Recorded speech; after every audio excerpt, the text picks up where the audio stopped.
Саламатсыздарбы каналдын катталуучулары жана коноктору. Биздин каналыбызда орус чергесинде жүргөн мекендештерге өзүбүздүн билген орус тилибиз менен бөлүшүү 2-3 вариантта айтыла турган же жооп бериле турган сөздөр болсо, ошонун кыргыз тилине дал келгенин жана эң жөнөкөйүн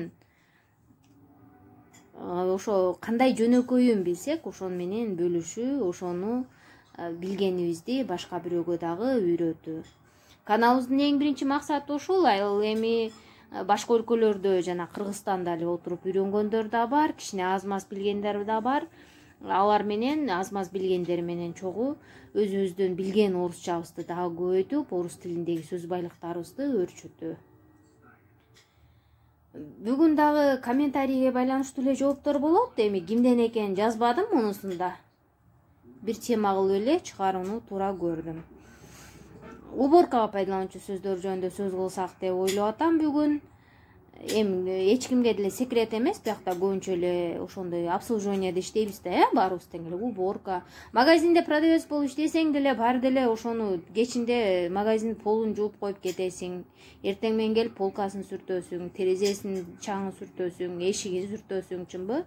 Ошого баарыбызга эле керек боло турчу сөздөр. Уборкада дегенде эле сөзсүз уборщица болуп иштегендерге эмес, эми мындай иштеген жеринде тазалыкты кармоодо деле пайдалана турчу сөздөр деп койсок деле туура болчудай.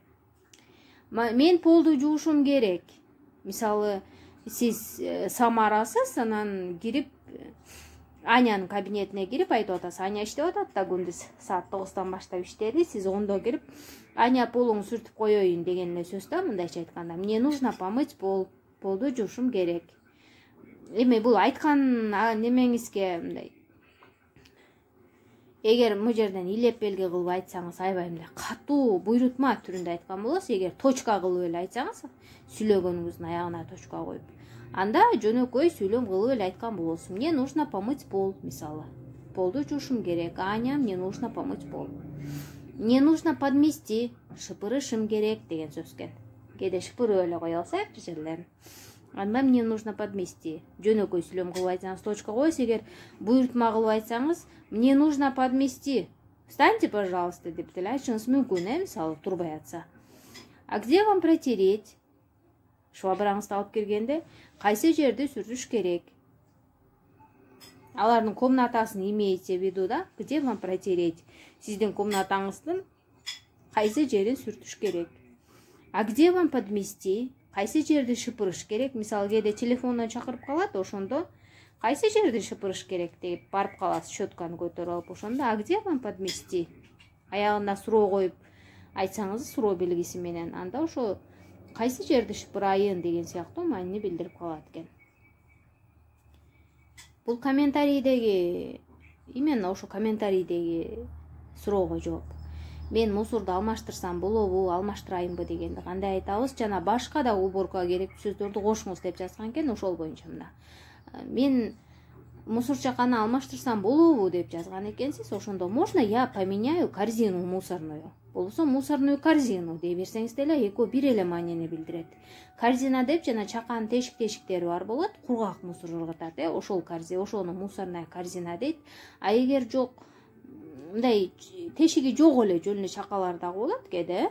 Аны мусорное ведро. Можно я поменяю мусорное ведро? Можно я поменяю ведро мусорное деп деле айта берсеңиз, эч кандай сүйлөмдүн мааниси өзгөрбөйт. Экөө тең эле мусор чаканы алмаштырсам болобу дегенди билдирет экен. Ал эми сиз ал жердеги мусор чаканы күнүгө алмаштырасыз, эшик такылдатып туруп, можно деп ачып кирдиңиз дагы, я поменяю ведро деп айттыңыз, чаканы алмаштырып коеюн. Болбосо я поменяю корзину, чаканы, мусор чаканы алмаштырып коеюн, алмаштырып берейин чаканы дегенди эле билдирет экен. Алмаштырсам болобу деп айтса, демек можно я поменяю деп айтат экенсиз, можно деген сөздү кошуп. Эгер сиз күнүгө алмаштырасыз, алмаштырган сиздин жумушуңуз ошол, күнүгө саат 10-до келип алмаштыра турган болсоңуз, анда сурабай эле алмаштыра бересиз да, чынбы? Ал убакта я поменяю ведро, я поменяю корзину деп айта берет экенсиз. Чаңды сүртүшүм керек деген сөздөрдү да пайдаланабыз. Мен чаңды сүртүшүм керек.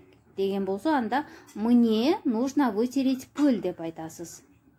Можно я к вам зайду потом? Мисалы, через час мен сиздин кабинетиңизге 1 сааттан кийин кирейин.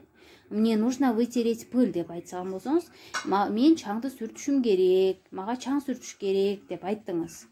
Сиз сүртүшүңүз керек экен. А эгер пол жууганда эле кирдиңиз, бирок бир жумада 1-2 күндө бир чаңы сүртүп кое турган болсоңуз, мисалы, мне сегодня нужно вытереть пыль. Мен бүгүн чаңды сүртүшүм керек. Вытереть стол. Стол деген да бир жолу эскертейин, кыргыз тилинде отурганда деле стол дей бересиз. Стол деген жана 4 чарчы компьютер турган, болбосо кагазтары турган, ошонун үстүнө жазган, ошол стол, тамак ичкен. А отургуч отургучту болсо стул деп айтабыз. Онун ордуна у тамгасы. Вытереть стол. Мне нужно вытереть стол. Можно я вытру стол? Я завтра вытеру стол. Эртең сүртөм деген. А эгер сүртүп бүткөнүңүздү билдирсеңиз, анда вытерла пыль. Эми көбүнчө эле аялдарга неме кылып жазып коюн, байлап. Эркек бала болсоңуз вытер деп айтасыз. Я вытер пыль. А айымдар болсо вытерла пыль. Чаңды сүртүп койдум, уже сүртүп койдуңуз. Помыла пол. Полду жууп койдум. Подмела, шыпырып койдум. Подмела лестницу, подмела пол, подмела подоконник. Да, мне подмела в этом кабинете. Ушул кабинетти шыпырып койдум деген сыяктуу экен. Дагы бир пайдаланчу нерсе, мне нужно положить салфетки. Мен салфетка салышым керек. Каяка? Эгер столдун үстүнө кое турган салфетка болсо, мисалы дейли, кухняда жана ооз арчый турган салфеткалары, 4 чарчы болот алар. Ошону кухняда столдун үстүнө эле коюп берип коесуз да. Нужно положить салфетки дегенде, положить дегенде уже сиз ошо коюшум керек деп атасыз. Салфетканы тигинен тургузуп койбойсуз, жаткырып коесуз. Салфеткалар жаткан абалда, негизи эле жаралгандан бери эле жаткан абалда да. Ошондо положить салфетки на стол дегенде эле, демек столдун үстүнө салфетка коюшум керек деп атасыз. На стол. Эгер положить салфетки в диспенсер десеңиз, жанагы салфетканы бирден жулуп алып колубузду арчыбыз го, бир ак коробканын ичинде болот, дубалдагы коробка. А дубалдын ичиндеги ошол коробкага салышыңыз керек экенин айтсаңыз, в диспенсер. Положить салфетки в ящик. Мисалы, балким сиз ящикке саласыз, ящикти ачып ошол жактан алып чыгышат салфеткаларды. Положить салфетку в ящик, ящиктин ичине. А столдун үстүнө дегенде, на үстүнө дегенде, на стол деп айтабыз. Себеби столдун үстүнө салфетканы койгонуңузда салфетка жармашып калат. Ошон үчүн на деген сөздү пайдаланабыз. На стол. Столго салфетканы коюшум керек. В диспенсер. Диспенсерге салфетканы диспенсердин ичине салышым керек дегенди билдирет экен. Эгер эми диспенсердин ичине мисалы 5 салфетка бар деп коелу, сиз анын үстүнө дагы кошушум керек деп айткыңыз келсеңиз, мне нужно доложить салфетки в диспенсер. Диспенсердин ичине дагы үстүнө кошумчалап салфетка салып коюшум керек. Мне нужно доложить салфетки, мисалы на стол деп койсоңуз деле, столго койдурган салфетканын үстүнө дагы салфетка кошушум керек. Үстүнө дагы кошумчалап салышым керек дегенди билдирет экен, доложи деген. Положи на пол землю. Ушул комментарийди жазган катталуучуга айта кетейин, мен сиздин комментарийиңизди 2ге бөлүп айтып берем. Положи жүктөп бер, андай мындай деген бияка коем да, үстүндө, астында, жанында дегенди башкача айтам. Положи на пол, мисалы, коробку. Полго коюп кой дегенди айтыңыз дептир. Мына полго коюп кой деген, положи на пол. Да бир эсиңиздерге сала кетейин, положи дегенде жаткырган абалда койгондорду айтабыз. Ал эми поставь дегенде түйү бар болсо, ошону тургузган абалда коюуга мүмкүн болсо, ошолорду поставь дейбиз. Положи на пол, мисалы, пакеты. Пакеттерди эгер мындай бир нерсе оролгон пакеттер болсо, товар оролгон пакеттер болсо, аны тургузуп койгонго болбойт да, чоң бойдон келип эле жаткырган абалда таштайсыз. Ошондо положи на пол. А эгер тургузган абалда коюу жана мүмкүн болсо, жана тургузган абалда коюш керек болсо, поставь деп айтабыз. поставь на пол, поставь на землю. Жерге, на землю. А егер полго деген на пол. Эшикте болсоңуз, анда на землю. Мисалы жана газондогу жашыл чөптөр болот го, Поставь траву на землю. Андай болбойт да, себеби ал баягы чөптү тургузуп койгонго болбойт. Аны только жаткырып эле кое аласыз. Демек, положи травку на землю. Чөптү жерге кой. Поставь ведро на землю. Чаканы поставь деп атат. Себеби чакан түйү бар. Поставь ведро на землю. Жерге коюп кой.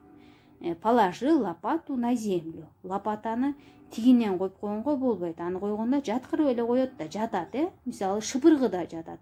Поставь метлу десе деле болот экен, эми бирок эшикте турганда эми положи метлу на землю. Жерге кой. Полго коюп кой, жерге коюп кой деген ушундай болду. Поставь на пол на землю деген полго кой, жерге кой. Да бир мисал келтирип берейин. Валера, помоги мне, пожалуйста, анда. Сыйлой ретинде ушундай айтасыз деп жазган окшойм. Помоги мне, пожалуйста, поставь коробку на пол.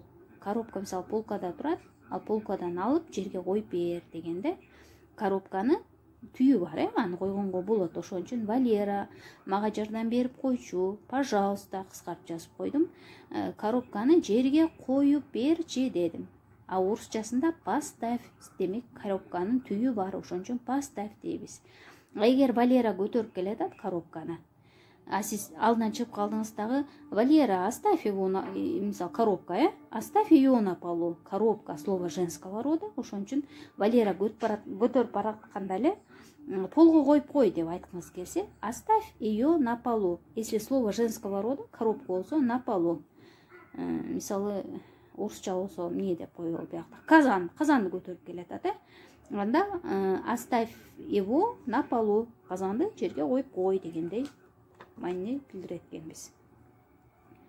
Жүктөп бер деген загрузи. Жүктөө дегенде эле загрузи. Ал жерге столдун үстүнө төк деген эми төк деген эки мааниде да. Бирөө төк дегенде мисалы күрүчтү төк дегенде, күрүчтү төк дегенде күрүчтү башкача төгөбүз, сууну башкача төгөбүз да. Суу суюк, күрүч болсо кургак. Ошо кургак нерсени төктөгөндө высыпай деп айтат экенбиз. Высыпай на стол. Столдун үстүнө төк. А эгер суу суюк болсо куй деп айтабыз, Куюп төк дейбиз да. Ошондой мааниде болсо вылей дейт экенбиз. Мисалы, вылей масло на стол. Столдун үстүнө майды төк дегендей мааниде экен да бул. Вылей на стол деп, ошон суюк нерсени төгүү болсо, анда вылей дейт экенбиз, столдун үстүнө төк. Ал эми кургак нерсе болсо, высып дейт экенбиз. Болсо высыпай деген столдун үстүнө төк деп карап туруп айткандай экен да. Высыпать, вылить деген. Можешь высыпать деп айтат экенбиз. Эгер төгө аласыңбы десе, высыпать деп. Можешь вылить. Төгө аласыңбы дегенде, ыга, биринчи ыларга басым келтирип айтат экенбиз, төгө аласыңбы деп. Ал эми буйрутма илетинде айта турган болсок, высып болсо сып деп айтат экенбиз. Выливай деп айтат экенбиз буйрук иретинде. Болсо вылей, төк деп. А эгер сыйлоо иретинде, мисалы, сиз деген адамдарды айта турган болсок, сыпте, лейте деп айтат экенбиз. Те дегенде кошуп коет экенбиз. Ушун менен бул сабакты аяктап туралы. Дагы кандайдыр бир сөздөрүңүз бар болсо, комментарий жазыңыздар ушул видеонун астына. Видеону аксакалас басыңыздар жана башкалар менен поделиться деген кнопканы басып бөлүшүңүздөр.